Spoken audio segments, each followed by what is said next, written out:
Okay, so we left off, oh, I left this out. Checks and balances. So what's one positive thing that comes out of checks and balances? Stability. Stability. That this system keeps any branch from becoming too powerful. It essentially keeps them co-equal, and actually them overlapping and stepping in each other's business actually keeps them independent. So overlapping in order to keep them truly separate. And then the con to this would be sometimes the checks and balances are so effective at slowing down the process that not much gets done. So for a con, you could put gridlock. Okay, federalism. This is a big principle. It's the one we come back to over and over throughout this semester. Federalism is the idea that power would be divided between two governments. Now, in this chart to the right, we see our system of government. We get to vote and elect people to both levels of government. Both governments impose laws on us and collect taxes. And it's arguable which one is truly more powerful. And this is a theme throughout the course because there's a tension between the federal government and the state governments. We do know that when the two laws conflict, according to the Supremacy Clause, the federal government is supreme. So that might make you assume that the federal government is more powerful. However, the federal government is limited in the things it can do. It's limited by this document, whereas the state governments are less so. They're not limited as much. In fact, the state governments have all the reserved powers, potentially infinite list of things that they can do by way of the 10th Amendment. So while the states might have to comply with federal law when they conflict, there's this whole sphere of powers they have outside. So 95% of the law you live under is state law. And so this is going to be something we come back to over and over and over again. But it is a good mix to make sure that the federal government isn't too strong or too weak, which we see as the problem with the unitary system, where state governments actually derive any of their power not from the people, but actually from the central government, or with the confederation, where central governments derive their power from state governments, leaving the federal government too weak. I have another slide on federalism here, and I want us to examine these pictures here. So first, looking at this chart below me, when we think about national powers that only the federal government can do, we could call those exclusive powers, that they're exclusive to the national government. And why don't you in your notes put two? Let's put coin money and declare war. Those are clearly things that the United States government can do and the states cannot do independently. Then you have the reserve powers. This list is much longer, and ones that I would want you to put down is conduct elections. There's no national election in this country. Every election we have, even the one for president, is technically a state election. States run those elections, come up with the rules, and so forth. And then another state power I want you to put is they deal with licensing, whether it be your driver's license, your marriage license, or your ability to practice in your field, in the legal field or in the medical field. You need to get your license or your credentials through your state. Then there are the concurrent powers, where the powers overlap, where both governments can be involved. I would want you to put collect taxes. Both governments can take your money. And where it says define crimes and set punishments, why don't we just put make laws, make and enforce laws. So this division of power can be quite helpful so that the federal government doesn't have the burden of dealing with every little detail everywhere.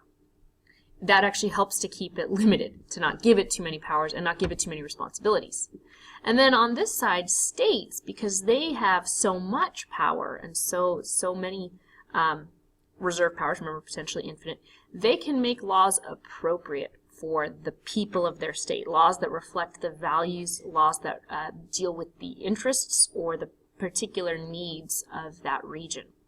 This would be really good for westward expansion, because as the country expanded westward, the set of laws being created by the federal government wouldn't necessarily apply to the pressing concerns of the day in the West. So one thing really helpful about federalism is it actually allows for state sovereignty, that the states can make laws that reflect their particular concerns, and then it still provides national unity. So look at this image here, and you have a map of the United States, but each state has imposed on it its state flag, and that really demonstrates how federalism works. No one government has total power over you, and we know that in your daily life it's going to be your state government that might feel more influential. But something I want to point out here, a nice benefit of this system, is it allows for the states to act as laboratories, to try out a policy in the state, and if it doesn't work, at least it doesn't affect the whole country. At least the failure is confined to that state, and that state will deal with it. But if a state tries out a policy that's really effective, either other states can jump on board and copy that policy, or the federal government could copy that policy and try and apply it to the whole country. For example, No Child Left Behind, an educational policy, was started in your great state of Texas under Governor Bush. And when he became president, he took that to the national level. Another example would be the Affordable Care Act. The Affordable Care Act, known as Obamacare, was a piece of legislation passed by Congress in 2010, fully rolled out in 2014. But Obama was the main lobbyist for the Affordable Care Act. He was the one really pushing Congress to pass this legislation, and he did get to sign it into law. Now, he's a smart guy, but he didn't craft the entire piece of legislation on his own.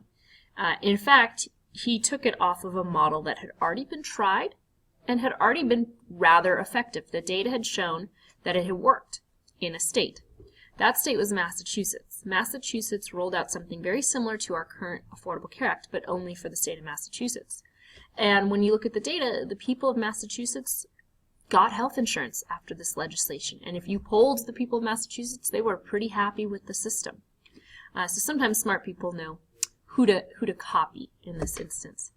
It's interesting because at the time the governor was Mitt Romney, the governor of Massachusetts. So that was interesting in the 2012 election to have a Republican candidate that would have to maybe criticize the Affordable Care Act, even though it was modeled after legislation passed under his governorship in the state of Massachusetts.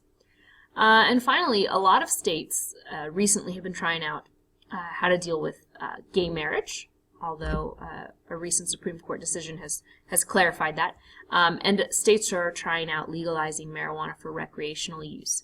So other states are watching to see what happens. Is it worth the tax revenue generated in those states that have legalized it? Are there other ramifications? Do we see a rise in car crashes or hospital bills or college dropout rates?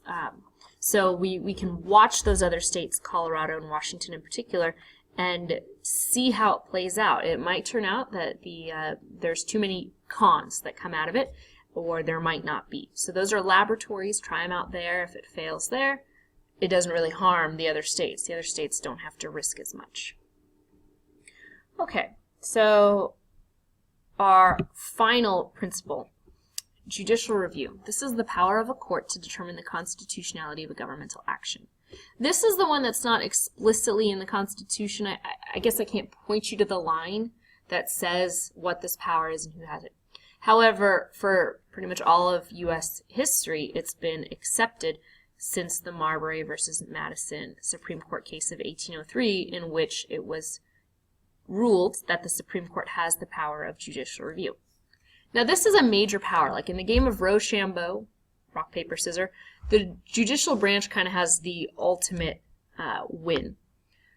However, they don't get to use judicial review whenever. It's not like members of the Supreme Court pop into Congress, see what they're working on, and tell them, oh, that's fair, that's foul.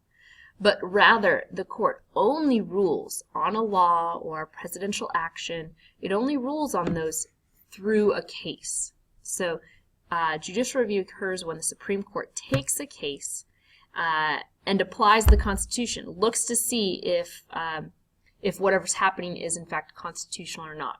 So I want to remind you, if this is the rule book for the government, the referee is the Supreme Court, and they get to make rulings through their cases. So that's a pretty big power. And one other thing I want to point out, judicial review is an example. It's a more specific example of another principle, checks and balances. So there's overlap with these 6 principles. Now let me tell you what you're doing in your activity.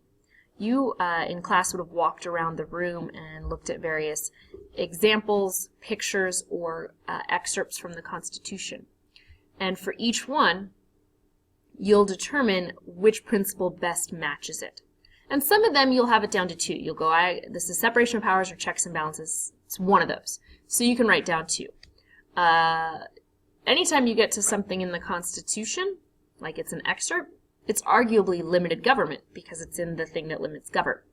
So when you get to those, limited government's one, but maybe you can find a better one.